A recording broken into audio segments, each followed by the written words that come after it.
I'm Chris Clary. I'm an assistant professor of political science at the University at Albany, where I also am the coordinator for the Global and Homeland Security concentration in our Masters of International Affairs program at Rockefeller College.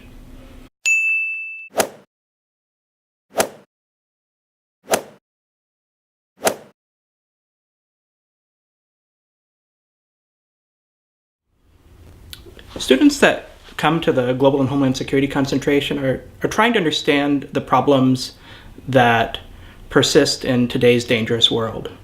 Why do terrorists choose to use violence against civilians? When and where do they employ such violence? How can countries deter and defeat groups that are engaged in violent action?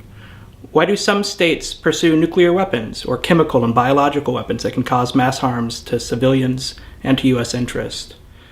What types of problems can be solved by concerted international action? Where can the United Nations or other actors help defeat the intractable conflict between great powers? What does it mean for China to be growing so quickly and building its military after a period where the United States was the unquestioned global actor for 2 decades? These and other questions are the focus of my class on global security, as well as several other classes in the Global and Homeland Security concentration. Students that go through the Global and Homeland Security concentration are seeking careers in the Foreign Service, in the intelligence community, in Homeland Security, and law enforcement.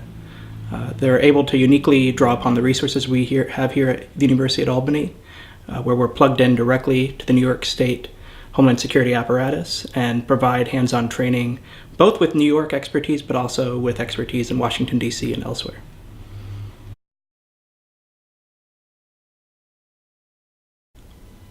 When I was in government, I was shocked by the quantity of information that I received every day.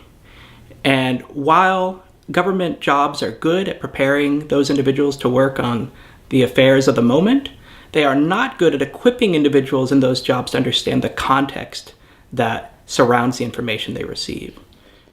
Our job is to make sure that students that leave the master's program at Rockefeller College are equipped with the factual context to understand the problems that they're going to be exposed to in the real world, with the theoretical toolkit they need to make sense of how those problems are likely to unfold, and with the practical skills of how to succeed in a professional workplace, making sure they can write concise, crisp analytic memos that get it to the heart of the issue and not just ramble about the problems of today.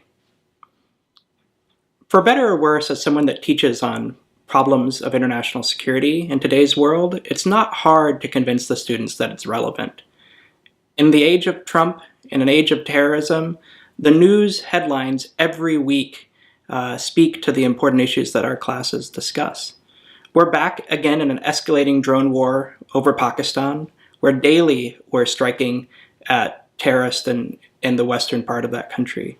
Students want to understand whether those sorts of unmanned aerial vehicle attacks on houses in western Pakistan are making the United States more or less safe. Students want to understand whether Trump's rhetoric on the international stage is taken seriously or not. Students want to understand whether Kim Jong-un and Donald Trump are going to get into a war. And those are precisely the topics that a course on global security can help students address. Those are cases that we try to draw out as the news unfolds in real time in the classroom.